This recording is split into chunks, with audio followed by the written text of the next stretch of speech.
इधर पश्चिम बंगाल चुनाव परिणाम उससे पहले भाजपा विधायक अजय महावर ने बड़ी जीत का दावा पेश किया है और उन्होंने कहा है कि भाजपा को 2/3 से भी अधिक बहुमत मिलने की संभावना है। बंगाल में आधा दर्जन चुनाव संपन्न कराने का अनुभव साझा करते हुए महावर ने कहा है कि जमीनी स्तर पर परिवर्तन की लहर इस बार स्पष्ट है।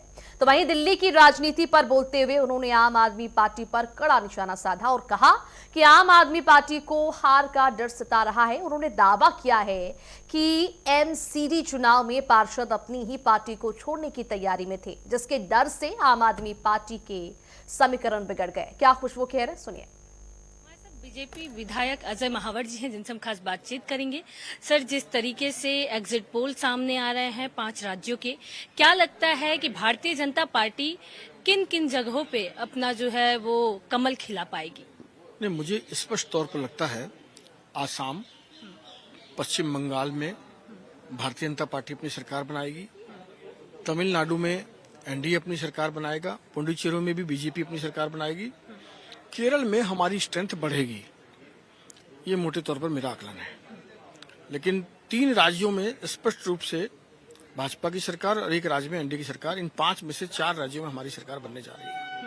वहीं अगर पश्चिम बंगाल की बात कर ले, क्योंकि सबकी निगाहें जो है वो पश्चिम बंगाल पे है, दीदी ममता बनर्जी पे है, क्योंकि लगातार टीएमसी की तरफ से भारतीय जनता पर आरोप लगता हुआ दिखाई दे रहा है कि एसआईआर का पूरी तरीके से यूज किया गया है।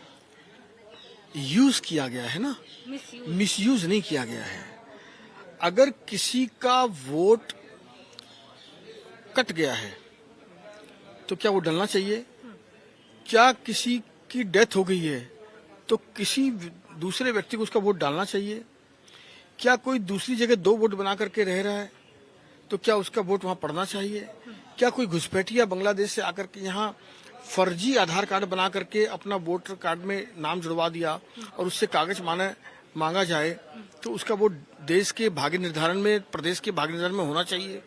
सवाल गंभीर है और इसीलिए एसआईआर की एक प्रक्रिया पूरे देश में चली है। तो क्या सिर्फ बंगाल में ही दिक्कत है? बंगाल में इसका भारी मिसयूज था। बंगाल में पूरे लोकतंत्र का तोड़ मरोड़ करके इसका दुरुपयोग किया जा रहा था। अब जब साफ सुथरी चुनाव आयोग ने इसकी लागू करने के बाद चुनाव कराया है तो इनके पेट में मरोड़ हो रही है।